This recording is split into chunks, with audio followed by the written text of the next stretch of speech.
Hello everyone, hope you're doing well. In this video, I'm going to talk about and walk you through around a new capability. It's not really a new capability, but it's going to be something which is going to be on a network level and on the firewall level to be configured within the Intune, right? And majorly for Intune services and Intune service endpoints, which are available for network and firewall teams to go ahead and make that configurations across the organizations when they have a complete control network and different capabilities that they have implemented. Now, each and every organization is different and they do have different configurations and implementation integrated and implemented, right? So I'm going to walk you through all of that stuff and make sure you understand it in a better way so that you can go ahead and be ready to deploy it, right? So let me share my screen quickly and I'll simply walk you through there, right? All right, let's do that. All right. So here you can see that when you are in Intune portal as an Intune administrator, right, you will see this pop-up over here which says update firewall configurations for new Intune network service endpoints, right? So what it means and what we really need to do as an organization, as IT pro, right? So once you click on this hyperlink over here, it's going to redirect you to this page, which is support tip, which is upcoming Intune network changes, right? And starting from here at the top, you can see you need to go through it and understand it, right? Definitely, there was a message center update as well that Microsoft had notified by using or by this line over here with this code, right? And to understand it better way, you can go through it, right? As a part of Microsoft's ongoing secure future initiative and starting on and shortly after December 2nd, the network service endpoints for Microsoft Intune will also be using the Azure front door IP addresses, right? So, which is going to improve the support and follow the better alignment and modern security practices, right? And with over time, it will make easier for organizations using multiple Microsoft products to manage and maintain their firewalls configurations, right? As a part of, and as a result, customers would be seeing and may require to add these network firewall configurations in the third-party applications to enable proper functions of Intune devices and application management as well.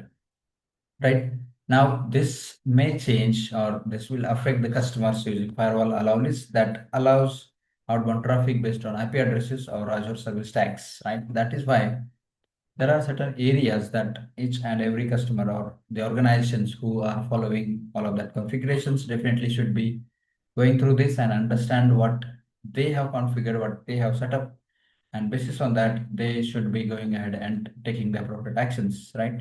So how this will affect your organization? So you have configured outbound traffic policy for Intune IP address ranges or Azure service tags for your firewalls, routers or proxy servers, client-based firewalls, VPNs, and network security groups. You will need to update them to include the new Azure front door ranges with the this one or this particular tag, right? And then that Intune requires internet access for the devices, right? So basis on that, it is going to go ahead and make sure it has what it needs to be honest, right? And what you need to do to prepare for this one, right? Ensure your firewall rules are updated and added your firewalls with the allow list and additional IP addresses that it needs door into the Azure front door by December 2nd, right? So this is the date. It's almost a month now or from now, right? And within that period, you got to do this activity and make sure you do. Probably you would just start doing that, and probably you need to start testing as well so that you are ready to make that happen across the organization, right? Alternatively, you can also add this service tag over here, right? And that can go through and allow outbound traffic on port 443, right? And if you are not the IT admin or someone who is into decision making, but actual team or actual people who are going to go ahead and deploy and implement all of this stuff, then there are certain different block or different areas that they can go ahead and follow them and make sure they are going to take the steps, right? So you can go through it and you can understand it better way. Also, there are different options to reach out to the respective team, including X has Intune support team, MS Intune, and on the LinkedIn as well, right? So that way you can go through it. And the most important is there are different comments on this blog post. You can go through it and understand and know more about it. What are the scenarios that people are going through, and probably you might have a similar scenario or situations where you are going to take the right set of steps, right?